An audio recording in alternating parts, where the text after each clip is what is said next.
As we have heard, we live in an age of protest, and as we've also heard, we live in an age where there are escalating threats to assembly and assembly rights. And so it is sort of fitting, I just want to note that we have assembled all of you here. And I want to highlight not just to discuss and share ideas, though we did, but also to really meet people that you know already and to meet people that you don't know. I mean, I met a graduate student from McGill who I plan to keep in touch with, as well as meeting a lot of the handbook contributors. And I really think that's super valuable as we do this work, is to sort of create that network. So I'm really pleased to be here and really pleased that we were able to bring all of you in the room. And someone said, I'd never seen so many people who care about assembly in the same room for whatever, it's going to be 8 hours, I think. And that's also awesome. As a substantive matter, though, what really I think I'm going to come away with is the way that there was a lot of talk that was things that we've talked about before, and then there were some key themes that I thought really pushed us a little bit more to challenge some assumptions. So the first, I think, really credit to Francesca to push everyone in the room to not focus only on the European Court of Human Rights, on the UK, on the US, and sort of this idea that liberal democracies are the place where we go for the most authoritative and expansive views. And I read the Inter-American Court decision that she referenced, and I used Google Translate for the first time because I don't speak Spanish, which is truly embarrassing for living in the United States. And it really is shockingly strong in its language. And so I hope we'll all walk out of here rethinking what the center is for the formal law. The second thing I wanted to say is, talking about discretion and the idea that the value of a right is really only when the rubber hits the road is not a new conversation. Obviously, that informs the entire panel about policing, the entire question of, even in the U.S., the biggest thing is like the police arrest you and then they don't charge you. So you actually never get to court to vindicate your rights. But I think we actually pushed that conversation for the first time, at least that I really heard it being pushed strongly, that we should also be very wary about courts themselves, especially trial courts, and just the variety, and credit to Stephen for, and to Dom for, and to I didn't catch your name, but I'm Peter. For Peter, for pushing us to really think about the level of discretion in the courts. And then finally, I think a theme that probably everyone will come away with is actually there was a lot of pushing on just the very paradigm. Does the right end really, are there times when actually assembly should be violent? Or should we take the Rawlsian civil rights framework as the only way of thinking about when law breaking is worthy of legal protection, and the abolition, maybe we should have an abolitionist approach to policing protests. I'm not quite there on that. I'm not sure I'm there on any of them, but I think it's really important to notice that some people in the room are, and the activists are more likely to be in that place than the academics. So I'm going to wrap up there. Wonderful. Thank you, Tabatha. I'm going to just take a minute before Agnès closes, just because a couple of things came to mind for me as well, and I think we might have this minute.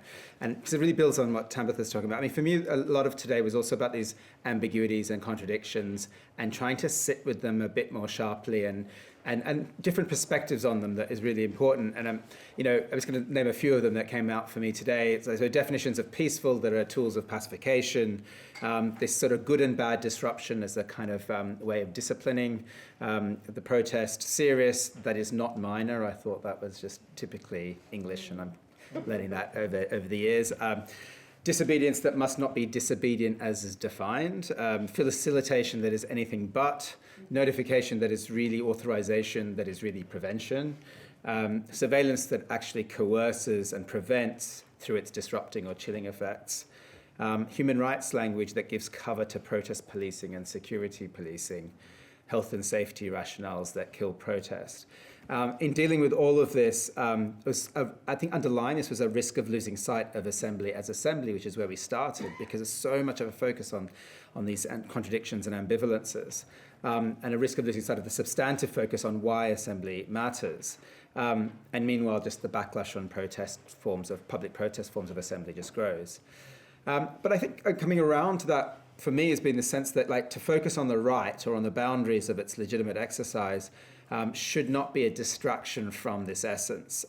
Practices of assembly, rights work around this, interventions in protest management, all are also about pushing boundaries, or at least holding the line, because of the deep and enduring value of assembly. But it has to be linked back to that deep and enduring value for that line-holding work, I think, to really know its purpose.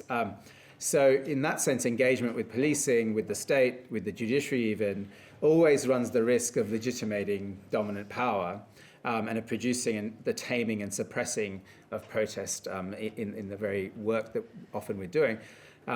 So in that sense, the work on assembly must never just be about protest. I think that's been really clear today, and work on protest must never only be about the expressive element, also clear. But also that assembly work is also about strengthening assembly beyond its public protest form. So if we do care about assembly in all of our work, we can't just be focused on the public protest form if we want to make sure that assembly itself is being protected and enhanced. So for me, that was some elements that came across from the day, and I wanted to stop there and finally hand over to Agnès. Thank you.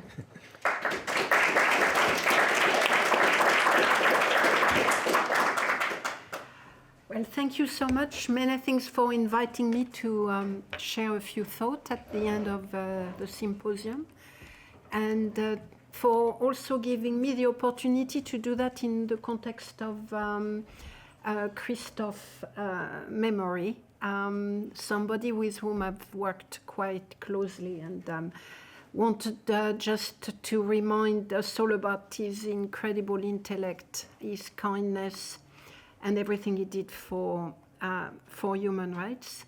Christophe had been my predecessor at the UN when I was appointed in 2016 as a special rapporteur on extrajudicial execution, and his issues were huge to fill in. It was quite overwhelming, in fact, but I do recall him doing everything in his power to ensure that I could move easily into that position. And he gave me the confidence to build on his formidable work, which I think is also what you're doing today, part of his legacy and work. And I was trying to think of what he will make of the madness of that the world has descended into. Act of aggressions against Ukraine, Venezuela, Iran, threats of aggression against Greenland and Taiwan, US extraterritorial, extrajudicial killings in the Caribbean Sea, Israel's genocide in Gaza, the de facto annexation of Palestinian territory, and the daily abject violence in the West Bank. The historical arc is undertaking a sharp U-turn, moving us backward. We are all engaged into a time travel, bringing us back initially, I thought, just to 1985, but we're closer to 1938. So we are in the midst of the construction of a predatory world order, and I wanted to try to locate the conversation into the context within which we operate at Amnesty, because sometimes legal conversations tend to be decontextualized and unhistorical. And I think it will be a very big mistake not to locate that conversation today into that critical moment we're living, which is the construction of a predatory world order in which war replaced diplomacy, in which the killings of civilians are normalized, are made core tools of statecraft, and justified through dehumanization and racist ideology. Powerful governments are mocking, trampling upon international law, suggesting it does not apply to them. In fact, suggesting that the law is what I decide to make of it. And I think it's quite central to the conversation we had today, suggesting too that the protective reach of the law simply does not cover entire groups of people because of their race, religion, gender, political opinion. I'm not suggesting that the last 80 years have been perfect, far from that. What I am saying is that there was a trajectory, and that trajectory has been, is doing a U-turn. There was a narrative and an attempt to really seek greater protection for people under the law. And that too is going through a sharp U-turn. So I think we need to avoid falling into a binary position of romanticizing the last 80 years and insisting on the specificities, the historical specificities of the moment we're living in. And I think it's really important as lawyers, human rights activists, academics, that we manage to state that the last 8 years have left many people outside the protection, beginning with the Palestinians in 1948. But that we are truly living something extremely critical and dangerous right now, and that cannot be understated. The attacks on freedom of assembly are part and parcel, in my view, of the construction of this predatory world order. Yes, they preceded the latest escalation driven by Donald Trump, Netanyahu, or Putin. Yes, they have deeper roots than those latest escalation. We, among many of you, have been denouncing the slow but clear infringement upon freedom of expression, freedom of association, freedom of assembly for, I will say, almost the entire 21st century, more or less.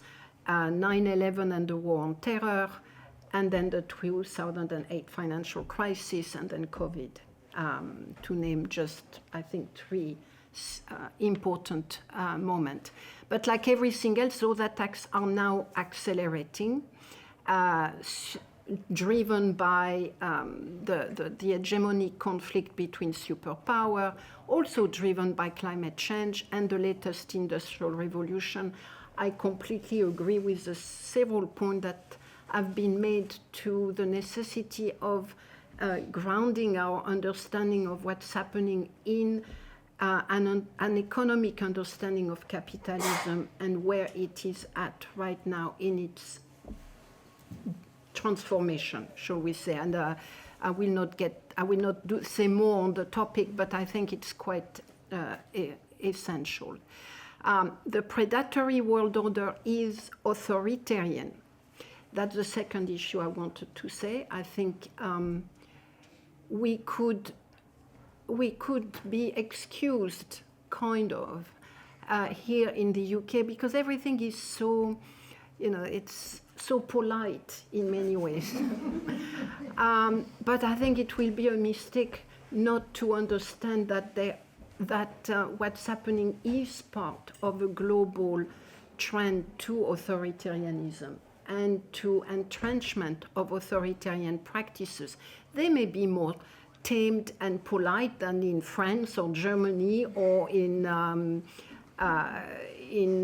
other parts of the world, the United States in particular. But I think we need to be fully aware of the fact that they are there too. And it will be a big mistake not to see what's happening as part of this global trend towards the multiplication of authoritarian practices.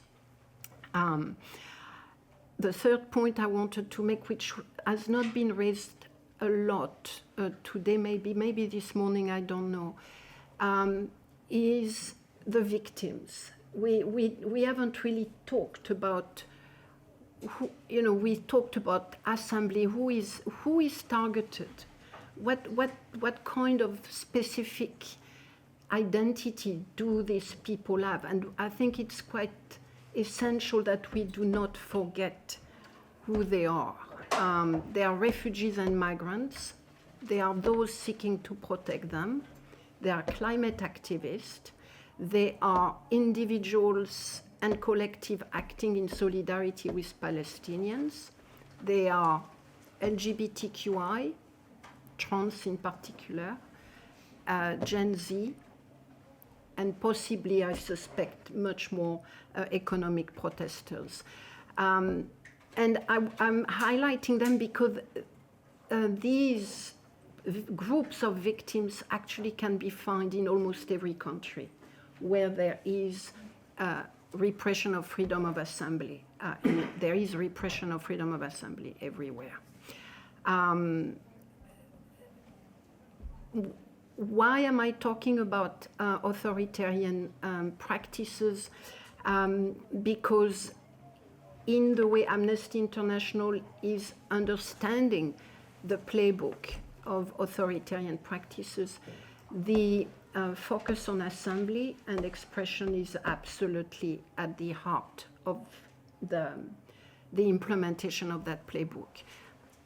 Full power is the objectives, but the control over people's consciousness, over people's expression, and over their capacity to protest, to assemble, is absolutely central to what we consider to be authoritarian practices. And at Amnesty, we are using the definition by political scientist Marlis Glacius, who describe authoritarian practices as patterns of action that sabotage accountability to people over whom a political actor exerts control or their representative by means of secrecy, disinformation, and disabling voice.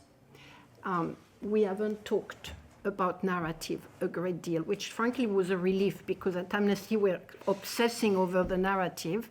But I just want to highlight the fact that the work you're doing, the work that lawyers are doing, and so on, is heavily hampered by a disinformation, a narrative that is making protesters evil, that is creating the conditions that makes repression acceptable by the large population. And I'm not sure how that can be brought into the conversation in a much more direct way, but it's quite, in my view, it must be part of how we think of pushing back.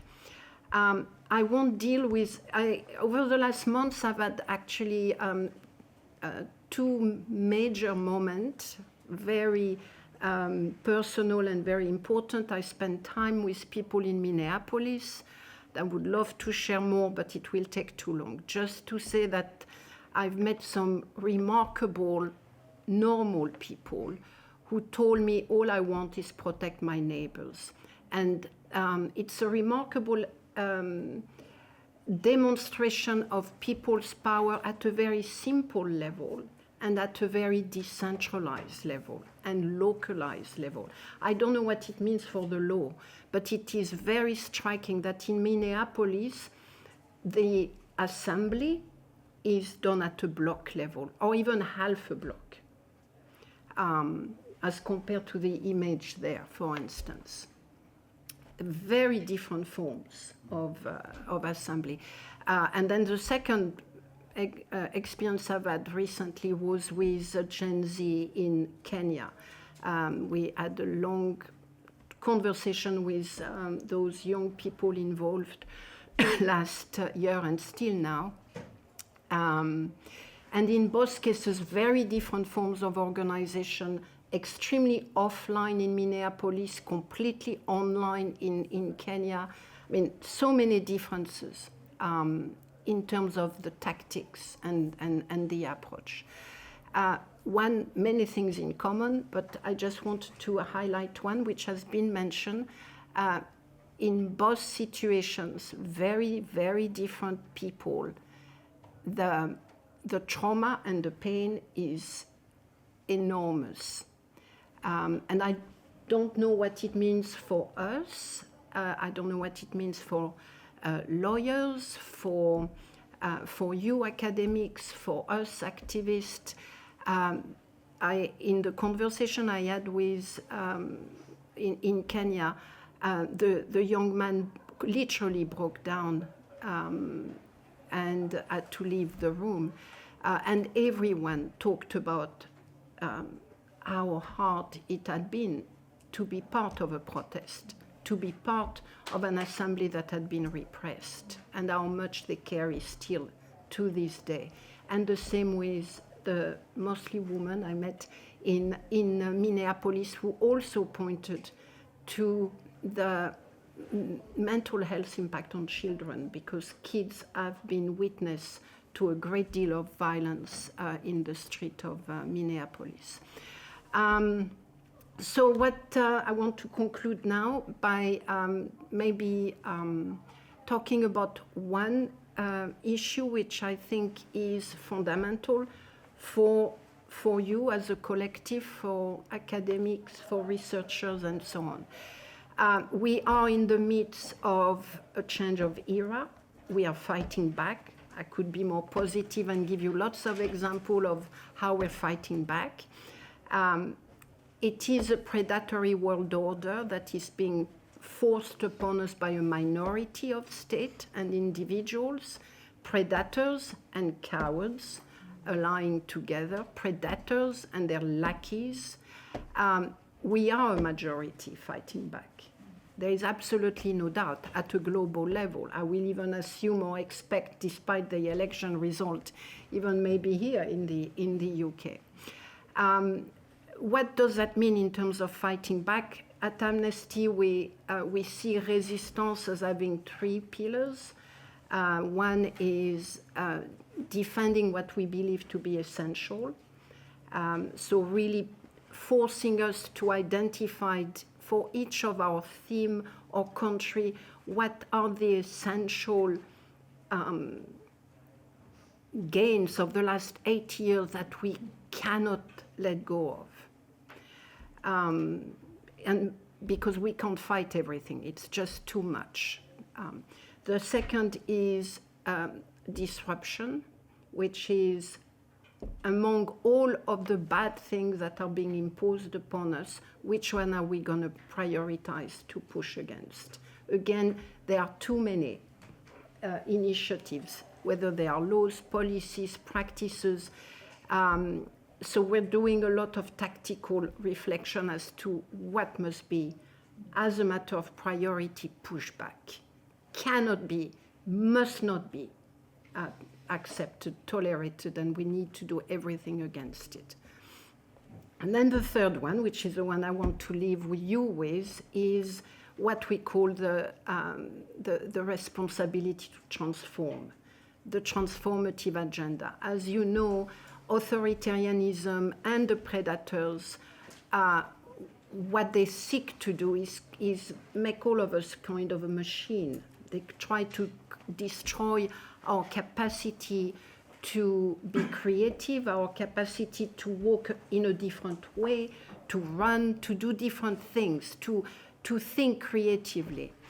And in an era of radical transformation driven by predators, the superpowers, the tech industry, the old military complex and the fossil fuel industry, we cannot just adopt a posture of defense.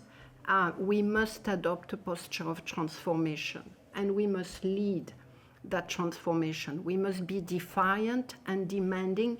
We must continue to build a human rights vision for the world we are becoming, not merely defend rights in terms of the world we once were.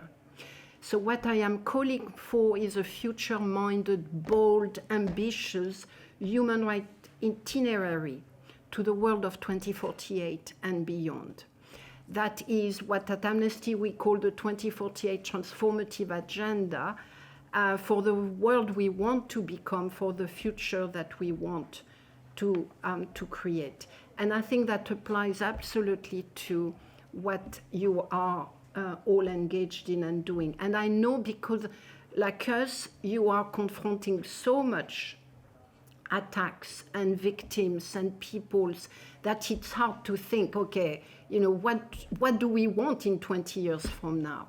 But I would really want to encourage you to keep 20% of your time just to focus on that, because it is part of how we are gonna resist effectively. It's really about imagining what does the protection of freedom of assembly should look like by 2048 if we have been successful. And today I've heard a few things, you know. There were lots of conversation around on violence and the place of violence. I mean, I think that is current, but it's also something that is really important. Technology, facial recognition, surveillance, I mean, it's current, but it's also something around which we need to think, because the technology is galloping and we need to be on top of it. The use of autonomous force, I don't know who talked lethal and non-lethal, I mean, that is absolutely central. The militarization, the increasing militarization of protests, these are current issues, but if they continue in the way they are starting, it will be a catastrophe by 2048. So, you know, what do we need to change? How do we need to rethink protest, assembly, expression, the intersection of various bodies of laws that was mentioned? So I want to finish on this. I do think that every space we occupy right now can be a space of resistance.